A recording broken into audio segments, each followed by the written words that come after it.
This KFAN podcast is sponsored by Builders and Remodelers, exclusive Twin Cities provider of Elements Windows. Get the highest quality windows at unmatchable value. Visit buildersandremodelers.com for more details. Want to keep your personal number private but still stay connected? With Line 2, you can get a second phone line right on your device with a super simple app and no need for another phone. Whether it's for online shopping, dating, or shielding your main number from spam, Line 2 is an easy way to manage it all. Ready for peace of mind without breaking the bank? Call, text, block, and more for only $9.99. Get started with line2.com/audio or download Line 2 in any app store today. Line 2, your second line simplified. This is your 2 words. Maxi Kleber, leader fan radio network. Lakers look tired. And KFAN, that's KFAN.com. 2 minutes, no, 1 minute, 55 seconds past the hour, 3 o'clock, Central Daylight Time. Welcome back, Thursday edition, the bumper to bumper program on a slightly overcast, late in the weekday afternoon here in the Twin Cities of Minneapolis and St. Paul. Guardsy produces the show. My name's Dan Barreiro. I host it, and we are delighted that you are along for our, Monday through Friday visit, which today will be interrupted, I think about 6:10 we're going to be out. 6:10, 6:15, somewhere in there. Yep. Because of the early start. No tomorrow, your Minnesota Wild hosting the Vegas Golden Knights. Is that correct? Game 6. At the X. Can't say it's for all the marbles, but a lot of marbles. It's a lot of marbles, and it's the only game that that can extend the Minnesota Wild season. They have to win this game tonight. The fan has learned. More on that later. Bradshaw and Brian KFAN text line is open at 646-86. Despite the truncated nature of the show, we still have found a way to get not one, not two, but 3 guests in. In fact, one of them will be in studio, Aaron Gleeman, to talk some Twins. Last I saw, we were losing in the getaway day game against Cleveland. Do you have an update on them? It was early when I saw. It was like 1-0. We were down 3 in the 3rd or 4th inning. It is tied at 2. It's top of the 8th. Okay. And we are in a rain delay. All right. We squandered the part of the game I saw. We squandered a great scoring opportunity. At that point, we were down 1-0. It's good to see we've at least had a little bit. The offense has perked up a little bit. So we'll talk Twins, who've had a nice surge. Well, notwithstanding this current series where they are in danger of, if they lose today, well, if they win today, it's a split, right? Yep. If they lose today, it would be 3 out of 4 to Cleveland. Cleveland's not even in first place in the division. I think it's the Detroit Tigers. You're last right. I checked. You're right about that. So Gleeman on that. When we resume play, we will have 2 on and 2 out. Okay. We are batting. All right, fair enough. We'll get caught up on Major League Baseball with Gleeman, and I'm sure we'll talk some Timberwolves with him as well. He is, of course, an avowed Timberwolves super fan, and that will be a significant part of this show throughout in the wake of what took place last night. Wolves wrapping things up, going for the throat successfully to defeat the Lakers 103-96. Series is done. Wolves are now waiting to see who they will play next. They will either host the Golden State Warriors as soon as, I think, Monday night, or they will have to travel to Houston, gun belt tight, to take on the Rockets. The Rockets would have the home ice advantage if they are able to continue their comeback and actually win that series. Sam Mitchell is going to be with us to crow. Well, it was one of those conversations earlier today with Sam where I was trying to get out the door, and he was in a mode, man. Yeah, he just went, and I had to accept it. When Sam's in that mode, it's hard to get mad at him because it's a lot of good basketball conversation. But he promises to not crow all that much. Oh, I think he should. I said that too. I said I think you certainly should, but we'll see how that goes. In any case, we'll get his reaction probably around 5:15 or so. Everything's kind of fluid, in part because the Wolves are en route back to the Twin Cities right now. I believe they're scheduled, at least originally, to land at about 4:30, in which case Tim Conley the president of basketball operations, might join us around 4:45. But that all will depend on their schedule, whether they indeed land on time. So very good guest lineup today, with much more coming in the coming days as well. I mentioned that we are indeed your Maxi Kleber leader, because I honestly believe that name tells us more about what took place in this 5-game series than anything. It spoke to the level of desperation that the Los Angeles Lakers coaching staff, Redick is their head coach, right? JJ Redick, apparently felt they needed to go to. They played a player, Maxi Kleber, former Maverick, who has not played this season for the Lakers. He played for Dallas. Has been hurt. Out, I think, since late January. And they chose, in a game they had to win, to say, hey, you know what? Let's try Kleber. Let's try Maxi. What the hell we got to lose at this point? Maybe Maxi can give us a little height, a little brawn. A little shooting. A combination. And, maybe you can, keep Rudy from looking like, literally, Wilt Chamberlain. Those of you old enough to know, you know what I mean. Those who aren't, look up Wilt Chamberlain. Look up who he was. Look up some of his numbers. Those were Wilt Chamberlain numbers last night for Rudy Gobert. 27 points and 24 boards. 27 points and 24 rebounds. He doubled his scoring total last night for the rest of the series. He had 14 in the first 4 games of the series. But the idea that the Lakers were so flummoxed about what to do, so overwhelmed by their circumstance, that they actually, either in a meeting or maybe on the fly, the head coach said, let's put Kleber out there. How's his foot? A guy who has literally not played basketball, period, since January, and you put him in the game that you have to win, and you do it twice. In fact, the second time they put him in, let me check the time on it. It was... Last 5 minutes, wasn't Lakers' full timeout was at 5:36. Kleber enters the game for Gabe Vincent during that timeout. It's a 3-point game. The Lakers are only down 3 at that point, 91. It's still a ball game. It shouldn't have been. More on that later. But technically speaking, it was. And they said, apparently it went so good the first time that we're going to put in... I mean, it's so unfair to the guy. Not to mention, did Jackson Hayes pick the pocket of the head coach? What did he do? I'm not saying he would have made all the difference in the world. That's the regular, or the closest thing the Lakers have had since the trade to a big man, right? He was their starter until the last 2 games. Exactly it. But he didn't see the court at all in this last game, correct? Right. Even when I think one of their wing players fouled out, if I'm not mistaken. Finney Smith. Yep. And by the way, they were winning when Finney Smith was disqualified on fouls. I think he fouled out of the game.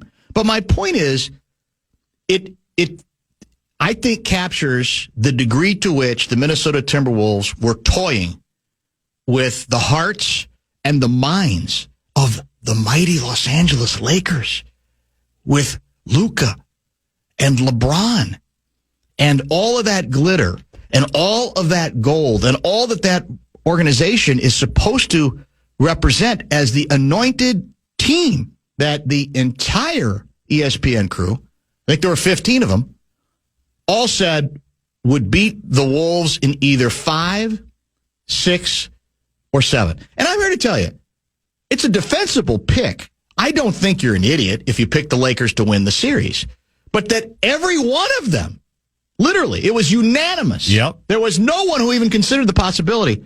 So the whole series, to me, can get reduced to the how desperate the Lakers were that the rookie head coach, who, by the way, I think late in this series did look like a rookie head coach. I think he ended up being vastly overmatched in that regard, panicked, made a couple of very strange decisions, might not have tilted the series the other way if he had done better. Not here to say that because the Wolves are clearly a better team.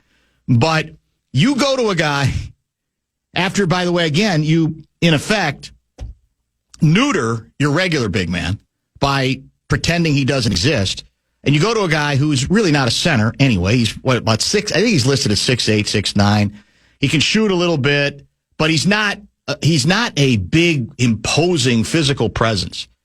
And you actually, with a straight face, say, yeah, we're gonna throw him out there. And all that tells me is Redick didn't know what else to do. They literally had no idea what to do. Though, is it fair to say that the one thing they did do, which was to go even smaller from the start of the game, was the lamest decision of this series? Because it literally left Rudy Gobert with no choice but to dominate.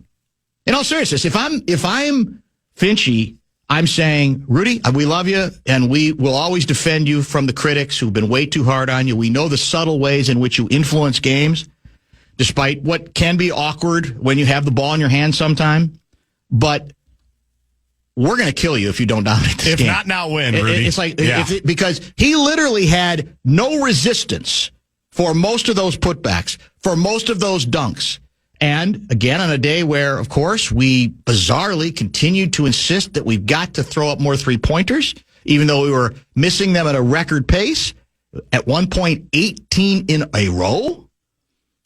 Obviously, he saved the day because how many shots did he even miss? 4? Rudy's box score, he missed 3 shots. 3 shots. 12 of 15. 12 of 15. Did he even shoot that good a percentage from the free throw line? He was 3 of 6 from the line. Okay, so obviously even better than that. And to go with, as I said, 24 rebounds. 2 blocks. And a million other shots altered. You know you are in the heads of the team that I'm sure you deliciously wanted to humiliate and humble if they're so desperate. The proud Lakers that they turn to none other than out of desperation, because we don't know what else to do, Maxi Kleber, hoping that somehow, they catch lightning in a bottle? He got a clean look in the fourth. That people, I think he had 2 points and 1 turnover. I think the points were on a couple of free throws. I don't even remember him being fouled, but he got 2 free throws. He did get that. Yeah. But, I mean, can you imagine? It was almost like they're saying, in 10 years, I can't wait when the 30 for 30 is done on the night that the Lakers inserted Maxi Kleber out of nowhere. And it changed everything. And it changed that game, and it opened the door to the Lakers to win the series. How desperate was it for the Lakers? Desperate. Wolves played their offensively B-C game, and it didn't matter. Again, in part because defensively they're so good. They're always, they're always going to make stuff happen defensively. But in all honesty, as I'm watching that game, I don't know what you thought.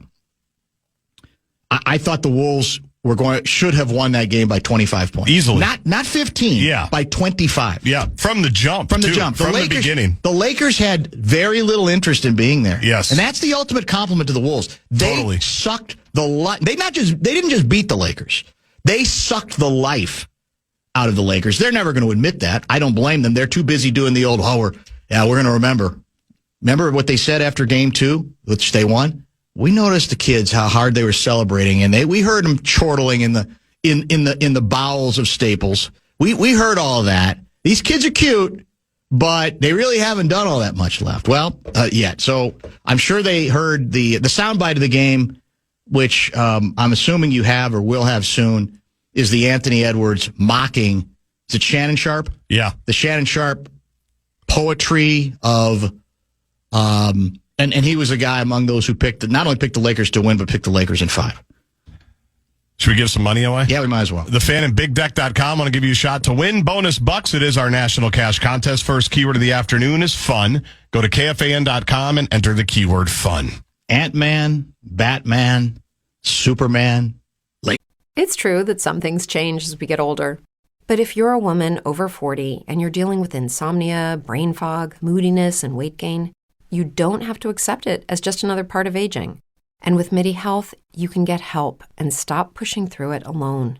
The experts at MIDI understand that all these symptoms can be connected to the hormonal changes that happen around menopause, and MIDI can help you feel more like yourself again. Many healthcare providers aren't trained to treat or even recognize menopause symptoms. MIDI clinicians are menopause experts.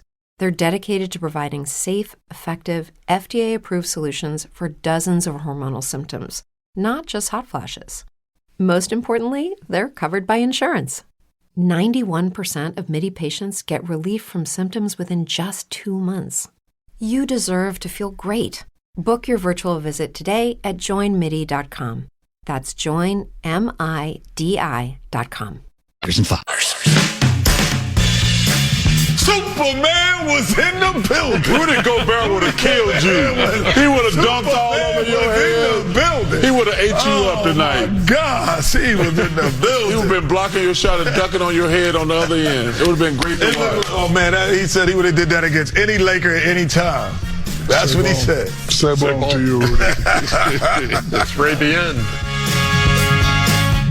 The TNT crew last night, man, there is no ensemble, no matter who loses, but especially when a privileged franchise loses, nobody is more vicious than that crew. They reveled in it. For what's interesting is for Barkley, it's vindication, because Barkley, from pretty much even once the deal was made, still said the Lakers aren't going anywhere, right? Forever. And people would say, well, but Charles, look at their record. They're going to end up with 50 victories. And he said, I don't care.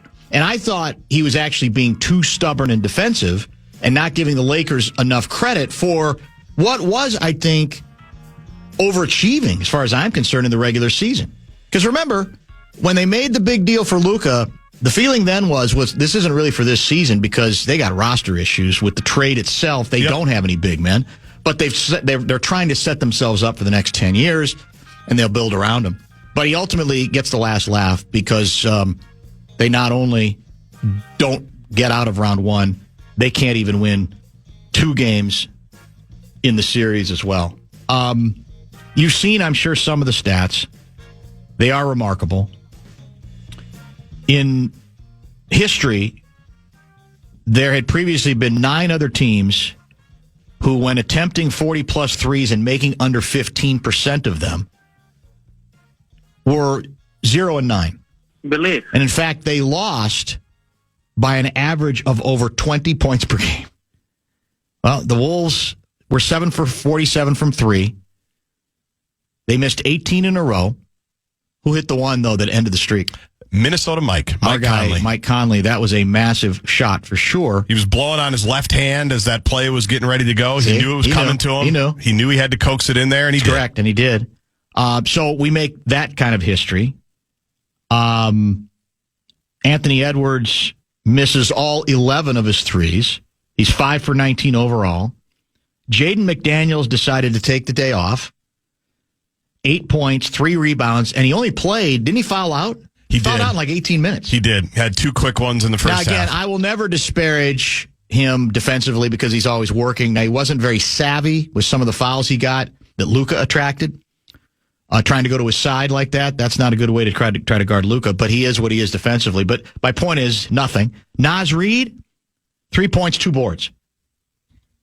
And yet, I don't want to say the Wolves won comfortably, but I'm not sure I ever really felt they were going to lose the ballgame. I don't know about you.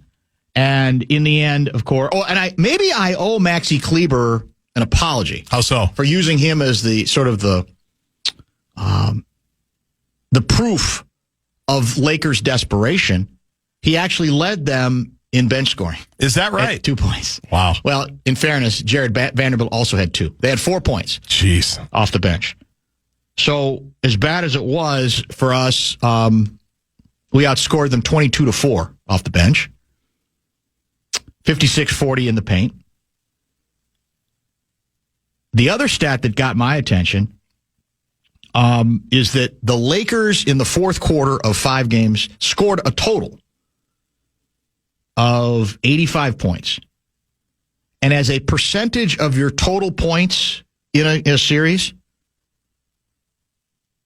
that's the lowest percentage in NBA history. Fourth quarter was like 16% of their total for the entire series. That is the lowest percentage coming out of the fourth quarter ever. Lakers look tired. Yeah, among many other things. One other nugget for you. I was mentioning Naz Reid was not exactly at his best last night.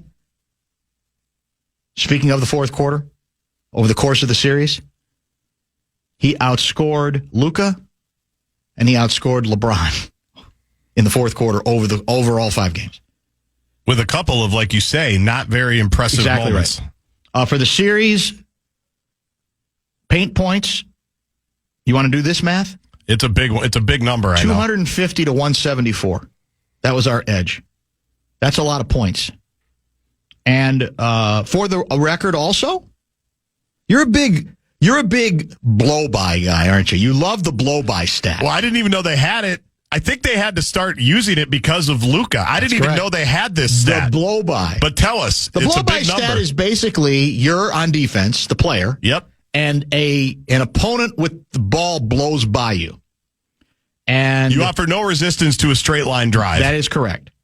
And apparently, in Game 5, he endured 9 blow-bys. 9 blow-bys. Which I think is the record for this year. That's exactly it. Yeah. No one has been victimized to that degree. And it did look like, and this is the great irony, and it tells you how things can change. And I'm not here to bury Luka forever. You are. I'm not, because again, things change from year to year, right? And we all remember what he did last year with very different people around him. So I'm not ready to give up on him at all. But it does show you, I mean, last year, what was the bit? The bit was Luka blowing by or just beating Rudy or other people, that ability. And now, I don't think Luka is any better a defensive player this year than last year. It stood out more this year. In part also, I think, because the Wolves were better equipped and I think better at exploiting him than we were a year ago. Yes. I think we were so traumatized by everything else that was happening to us that we didn't really have a chance to concentrate on, well, let's try to put the pressure back on him. And that's how much has changed over a year. Now he's the guy people are blowing by on a regular basis. A couple of times it was Randall, for sure. Randall had a great game last night, again. He was probably the most consistent player in the series. He might have, start to finish, he might well have been. So, anything you could have, well, I won't say anything you could have hoped for, because I'm admitting this. I had the tweet loaded. Thank God I didn't send it, but I had a tweet loaded that I wanted to send at least 5 times through the third and fourth quarters of that game. The Wolves are going to get exactly what they deserve in this game. I thought the stubbornness about continuing to shoot threes eventually was going to catch up with them.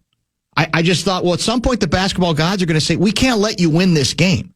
But what I didn't know, what maybe even the basketball gods didn't count on, was the Maxi Kleber quotient. And that they said, well, no, any team that actually tries to insert Maxi Kleber as if he can be the answer in a game like this, it's so stupid, it's so panicky, it's so over the top that team doesn't deserve to win either. But I was concerned. And I know a lot of the shots were open. So I'm sure the rule is you keep taking open looks. But I hated it because we've all said it. They could go downhill anytime they wanted. Anytime. And when they did, in fact, at one point in the third quarter, on 2-point shots, the Wolves were 16, as a team, were 16 for 18. You know how ridiculous that is? That's a good percentage. 16 for 18. So, in any case. Well, I loved, I heard that the Mike and Nori halftime interview on FanDuel was, we got to stop shooting so many threes. And our guy, Ant, the start of the third quarter was ridiculous. It was ridiculous. It was almost like they were saying, bleep you, yes, Micah, we're in charge, you're not. It was bizarre. And, yeah, you want to shoot open threes. Reggie got into it, and same thing, he was right. Reggie Miller. It was not hard to see. No. Right? Because they could get any shot they wanted. Open threes, of course. If Ant gets doubled and you move it a couple of times and the guy's open, take it. But there were so many, I want to say of the 40 whatever, there was at least 15 where you say, why would you take that? Yes. With 18 on the shot clock Correct. off, no movement, you can get any look you want. You talked about the tweet you wanted to send. Here's the one I sent. Wolves have nobody to blame but themselves for this right now. Got to find a way here. Yeah. Because it was the old playing with their food thing. Yeah. And now I'm almost worried because I think the Lakers were so bad and so overmatched. I'm almost worried for the second round. Overconfidence is already the enemy. Right. Because they could do anything that they wanted last night. There's no question. I did have to search through about 90 tweets last night. As I mentioned, I was John Morant-like after the game, just unloading the clip. Oh, did you? You went off afterwards? And today a little bit. Yeah. I think you get a day. Well, yeah, you should. No, you look, the backdrop is, like I said, nationally, most people, and I think there's a definite reason for this, but I think most people, many of the experts, were saying Lakers. It was very rare. It wasn't impossible. There were a few people who picked the Wolves. Folks listening to this show certainly were aware that this was not some sort of a bizarre mismatch on the basis of production and performance. Right. The Wolves now are 21-5 in their last 26 games. Pretty good. So any team that's 21-5 at the end of the season, come on. You know that you're doing. It is either coming together at literally the right time, or you have figured some stuff out, or look, I think there's teams the Lakers would have, even as flawed as they looked against the Wolves, I think there's teams the Lakers would have beaten in the first round. I really do. So some of this might be matchup related. But to your point, yeah, you got to be able to have some fun with it, especially when you wrap it up there on their court, right, in their face, in front of the beautiful people. And again, you did play with the food too much, but it didn't come down to a last shot as in the end. And it felt so dead in there. It was like, well, we're not even going to bother foul. Should we foul? It just ended so abruptly. With another offensive rebound. Had to be humiliating for the Los Angeles Lakers. Last thing I'll say before we bring Gleeman into the studio, because he has checked in back here. I got to think about it a little bit more. I got to maybe take the weekend and see what comes out. I mean, watch a few games, but I'm starting to think that Austin Reeves might not be the best number 3 option in the NBA. Well, if we were doing a Laker wine line, I've heard this earlier today, and I think there's something to it. You can make the argument that was another Redick mistake, that they were better off as a team if he's the sixth man. Because then it forces you to play Vincent, who they kind of seem to give up on. Right. And it also then gives the second unit a scorer who can make it more about himself when you're sitting Luka and or LeBron. And we know Luka can't guard. That kid can't guard much either, which occasionally the Wolves. Well, they were asking him to guard Nas down low. Which is not even fair. No. Yeah, very, very true, Davey. All right, we're going to get into, by the way, there's already, let me see if I can find it. This is so wrong. This is from John in St. Paul. I'll leave, we'll go to break with this text.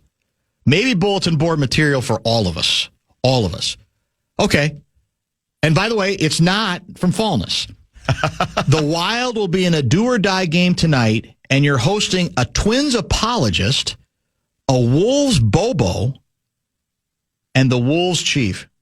Man, there's a lot to say about that. We'll come back and talk about it and welcome, allegedly, the Twins apologist, which I think didn't read his last mailbag. Might be news to him and might be news to the ownership of the Minnesota Twins, but more on that. Man.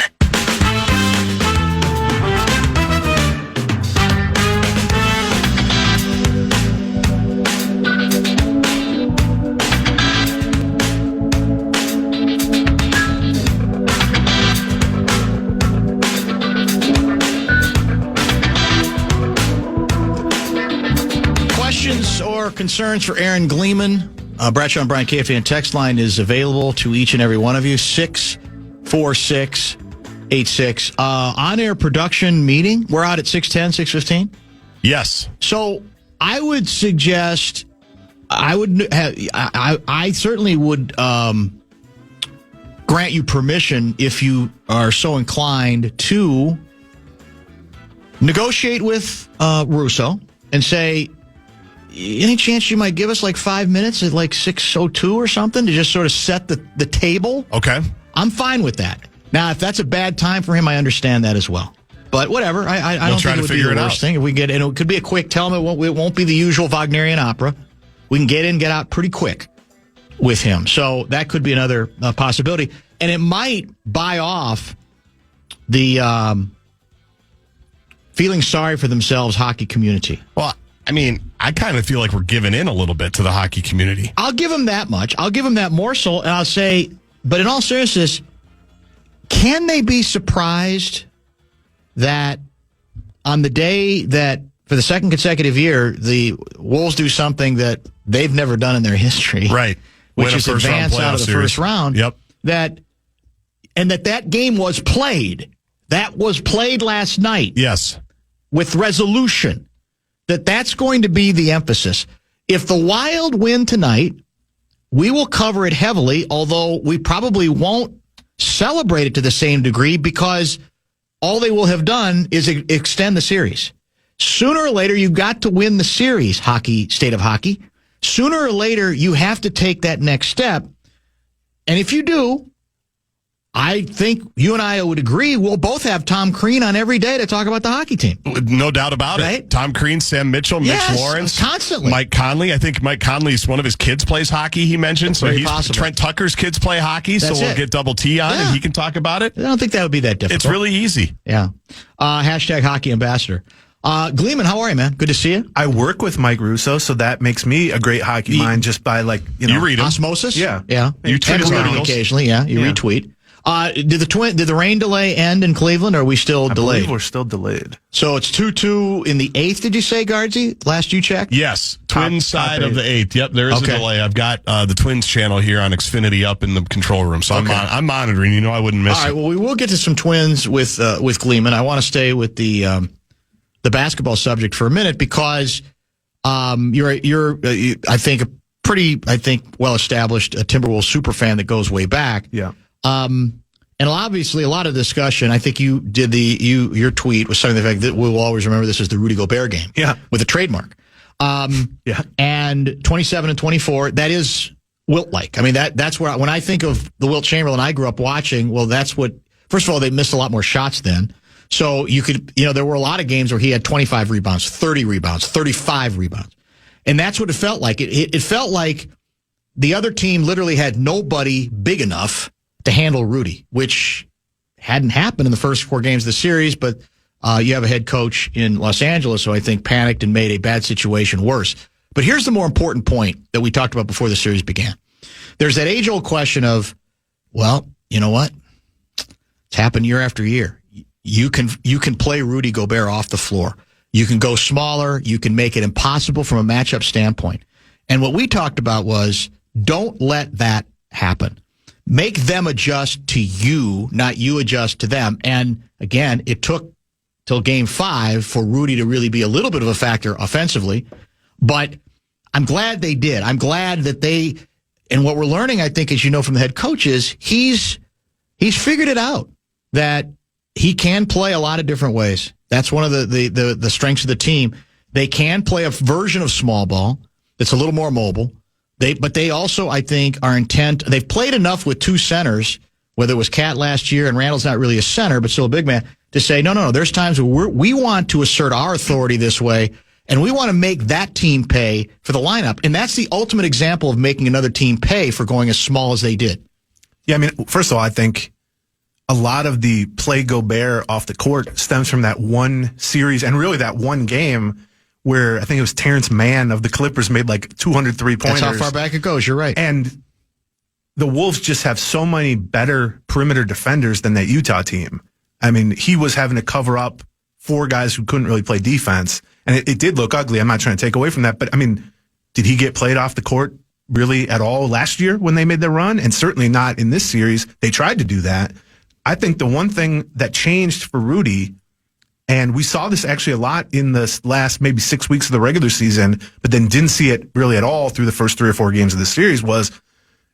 It's cliche to say, okay, you have the big guy, they went small, you have to use your size to the advantage. But it's how you use that. And we've seen over and over when you try to force feed him like a normal back to the basket, and ask him to make a move. Late 90s, early 2000s center, which I grew up watching. Those are wasted possessions. The Lakers would throw a party if you did that.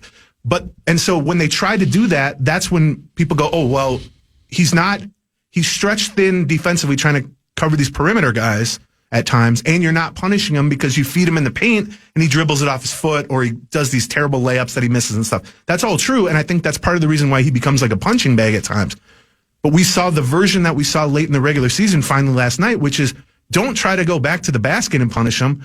Just offensive rebound them to death, basically, and be a lob threat or the dunker spot. Exactly. And which they did over and over, and they caught him on a couple like little short rolls where he went to the basket. Yeah. And he handled those really well by his standards. Than usual, yes. For sure. But the offensive rebounding, and it helps when you miss 43s. There's a lot of rebounds to be had, for sure, like you were saying with Wilt's era.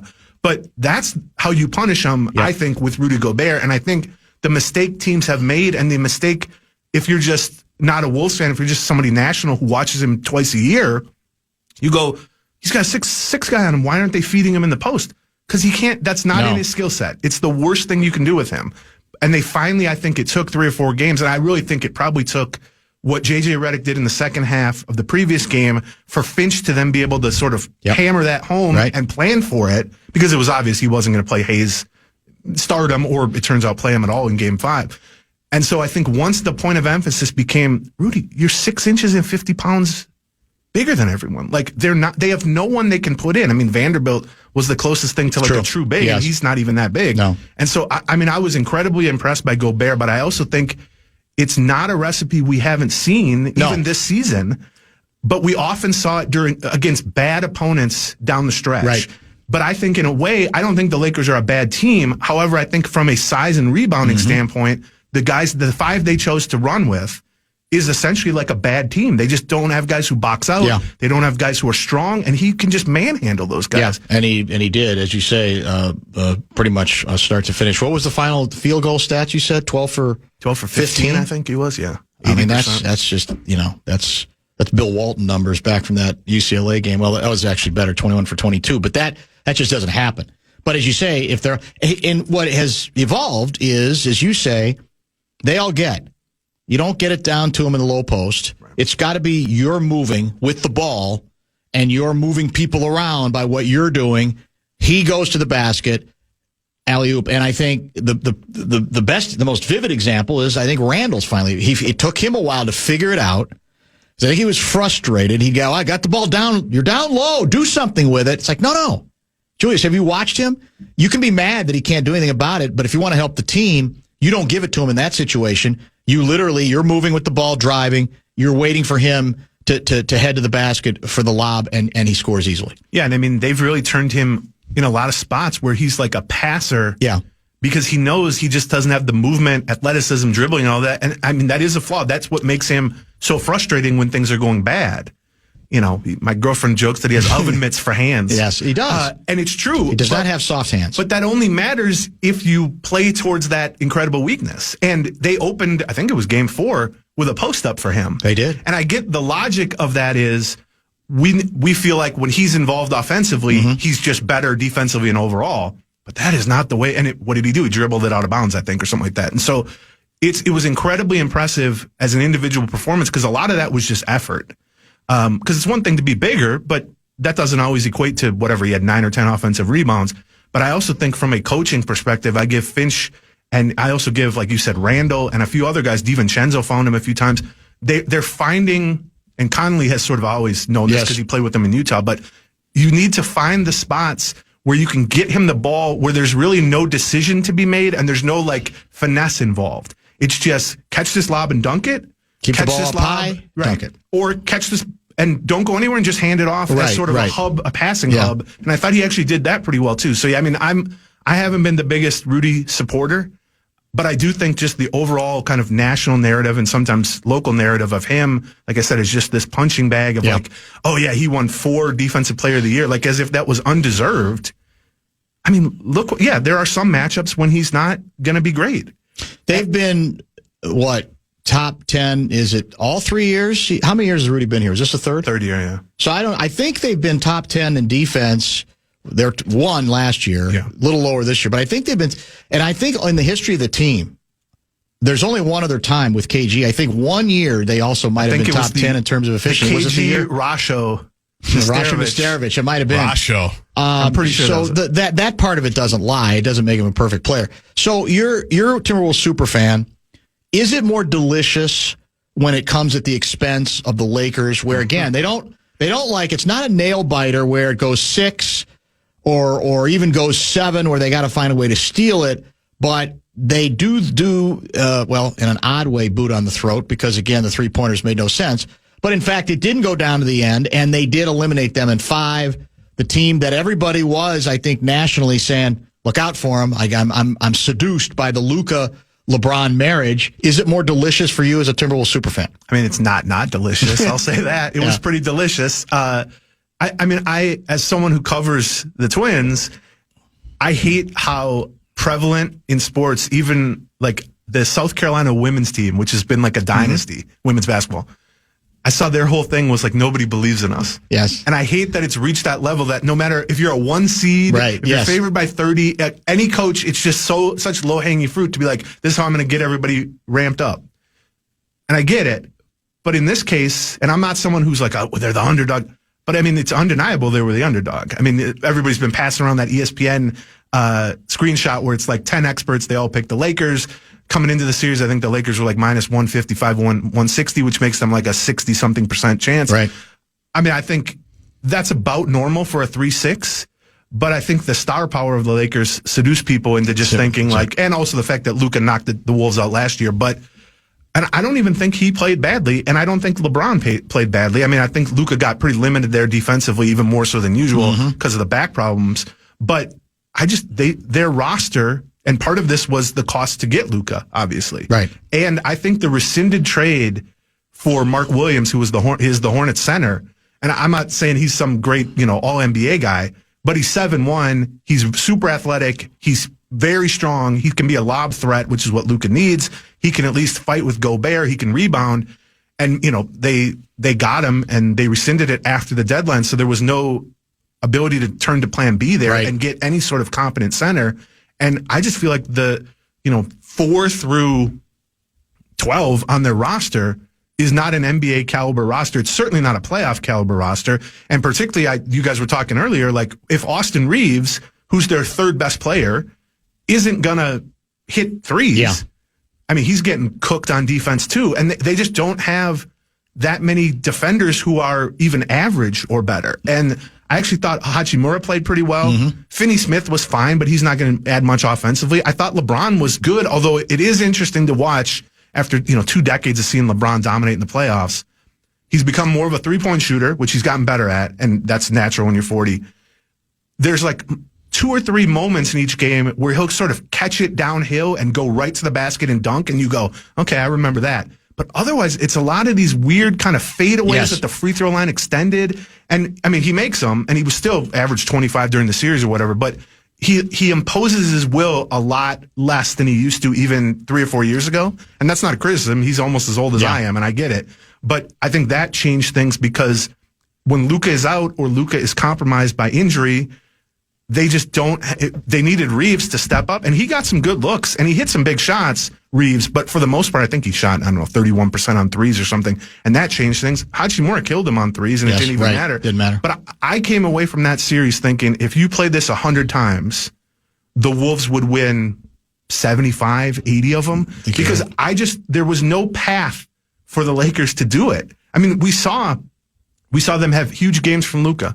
We saw them have big games from Luka and LeBron and still lose. We saw them hold the Wolves, or at least the Wolves held themselves to 7 out of 47, and Ant did nothing good offensively, and they still won. And it felt like the dam kind of broke, and Redick realized, I can't stop this. Like, there's nothing. And so I don't think he made that many good moves. I think playing everybody 24 minutes in the second half of Game 4 was just inevitably going to go wrong. But I also think he didn't really have that many levers to pull that were going to be good. Yeah, the question it'll be discussed in his case is whether he should have done a better job of trying to develop a little bit more of the bench. Right. It may not have mattered, as you say. Now, the subject that Guardsy brought up is there a trap here where you end up going, well, now there's no reason the Wolves can't get to the NBA Finals? Because as I expected when we talked about this before the series, if the Wolves won, it was going to go, it's sort of what happened last year. It's going to go from they've got really not much of a chance to win their first round series to who's going to stop them. It changes on a dime nationally, as you know. That's how quickly it goes. So, because I believe whether they're playing the Rockets or the Warriors, they should be favored next round. I really do. I would pick them against either opponent for different reasons. But is this a trap here where we all, because it ended in 5 and the ease with which they certainly won game 1 and dominated in so many ways and made, the sexiest team in basketball look incredibly overmatched, that we're going to jump to some conclusions before that has really more to do about the matchup than it does that the Wolves have figured so much out that they are now a championship threat. Yeah, I agree with some of that. I would say, and I think you said it a minute ago, like, I do think for as kind of overmatched as the Lakers looked, I definitely think there were matchups they could have won with other teams, even in the West, certainly in the East. Like, I do think they were a playoff caliber team. I think, if anything, the overreaction is going to be people looking at the Lakers and go like, oh my God, they're in horrible shape. But I really think the two things that hurt them so much against the Wolves are Wolves specific, which is, one, the Wolves compared to the average even playoff team are huge. They have a legit, center who's there for defense and rebounding, and Randall, who's a legit, old school power forward, where most teams are not playing two bigs like that. And then they can bring in Reed too. So, one, if you're going to play small, the Wolves are one of the worst opponents to try to play small against. And then two, the depth was just absurdly lopsided in this. They had like 4.5 guys they felt comfortable playing. And the Wolves, as we've heard all season, we got 8 starters. Right. And, I mean, some of the bench guys didn't play all that well. Nas didn't play all that well. DiVincenzo didn't hit shots. Nickeil Alexander-Walker was up and down. I thought, although I thought he was good defensively, and they needed him when McDaniels got foul trouble. But the Wolves bench didn't even play that well, but it was like laughable how much better every guy the Wolves could turn to was than even the 6th man for the Lakers. And I think there are teams who are going to be smaller and less deep with starting caliber players that the Lakers could have just beat with their 2 stars, and maybe if Reeves plays a little better. Yep. And so I do wonder, I mean, I don't know if they'd be favored, but I think it would be probably a coin flip versus Houston or Golden State. The Golden State, I mean, you have home court, at least in that, yes, you do. Potentially, which is very odd. But I also think, to me, and I've been trying to watch a lot of that Golden State-Houston series, which is a super interesting series. It is. Houston plays a lot like the Wolves. They do. They're more long than tall, I guess, but Şengün is a legit center. But I feel like the Wolves are relatively equipped to handle a legit center like that with Rudy and Randall. And I think that for as much as the Wolves offense kind of gets stuck in the mud at times, go watch some Houston games. Yeah, they can't score. They have no shot generation basically, other than Şengün and maybe Van Vliet shooting threes. And so I wonder if the Wolves are just a better version of Houston. Now, Warriors, completely different thing, and it would be so annoying to lose to Draymond Green and Jimmy Butler. I have nothing against Steph Curry. That's fine. So I do think they're dangerous in a different way, but you get some of the size advantage there. And they also try to play deep. I mean, they play 9 or 10 guys. I think having home court there makes up for maybe the fact that I think Houston is maybe a slightly more favorable matchup, but you have to go on the road for Houston. So, I mean, I agree. If they're not favored, it's probably a coin flip. The only thing I will say in terms of, do they have a clear, I mean, I think Oklahoma City will crush anybody they play. Oklahoma City, well, because there are matchup problems for the Wolves there, right? Because of their big. Because they can go huge, they can be defensive, and they have shooters, which is, I don't know what you really do with that. It would be fun to see, but you're right, it's a completely different challenge. I just don't with Golden. I even think with Golden State, and when Butler is going, when he's in the honeymoon period, he's damn good.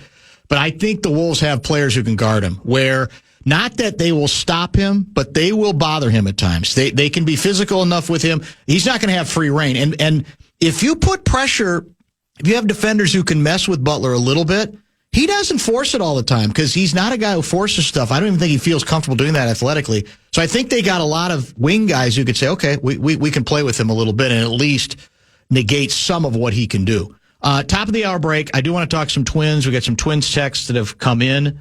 We'll get to a couple of things you have written about, including attendance. I am prepared to apologize for all things because I really, like you said, I wish you would tell the Pohlads and that you are a Twins apologist. Yeah, because I feel like they have the slightly different perception. Yeah, well, the hockey community it's a they're very defensive. Yeah, and like I said, sooner or later the Wild have to break through here, don't they? And Russo, by the way, will join from the press box at 6:02. He's willing to do it? There we go. Kevin's willing to set it up for us right from the broadcast spot. We'll get it all done. It sounds like you feel you are a little concerned that I have caved a bit to the to the hockey terrorists. I would have negotiated with terrorists. I would have preferred more of a Jaden McDaniels effort by you as opposed to Luka. I feel like the hockey community just blew by you, and they might have. Now here's Russo at 6.